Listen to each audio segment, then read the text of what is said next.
जय श्री कृष्ण मित्रों। आज આપણે બનાવીશું દાલ ફ્રાય। તો એમાં મેં જો આ એક કુકરમાં પાણી લીધું છે અને 1 કપ મેં તુવેરની દાળ લીધી છે। એને આપણે ધોઈ અને પછી એમાં ઓળી દઈશું। જો મિત્રો આપણી દાળ બફાઈ ગઈ છે અને આ બધું મેં સમારીને રાખ્યું છે। ડુંગળી, ટમેટા, લસણ, મરચાં, આદુની પેસ્ટ છે અને આ મીઠા લીમડાના પાન છે। હવે આપણે એનો વઘાર કરીશું। સૌ પ્રથમ પેન में આપણે તેલ મૂક્યું છે। હવે એમાં જીરું ઉમેરીશું, પછી મીઠું ઉમેરીશું, પછી આ લસણ ઉમેરીશું,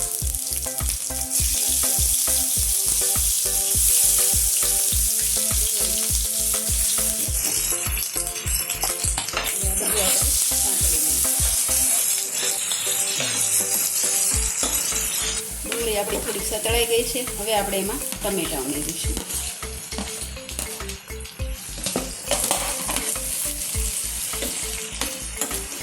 હવે આપણે એમાં મસાલા કરીશું। સ્વાદ પ્રમાણે હળદર, લાલ મરચું પાવડર, ધાણા જીરું, સ્વાદ અનુસાર મીઠું અને ગરમ મસાલો।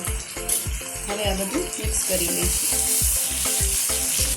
તો મિત્રો આ બધું આપણે સંતળાઈ ગયું છે। હવે એમાં આપણે દાળ ઉમેરીશું।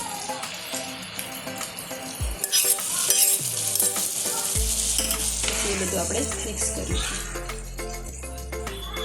તો જો મિત્રો આપણી દાળ બનીને તૈયાર થઈ ગઈ છે। હવે આપણે એની ઉપર એક તડકો લગાવશું।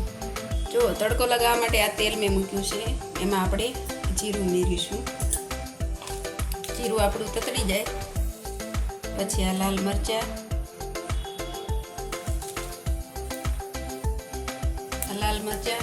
અને તજના લાકડા ઉમેરીશું।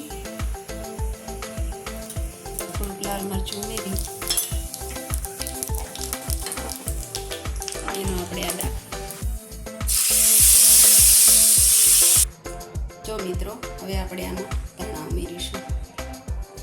આપણી દાલ ફ્રાય તૈયાર છે ખાવા માટે। તો તમે જરૂરથી એકવાર આ દાલ ફ્રાય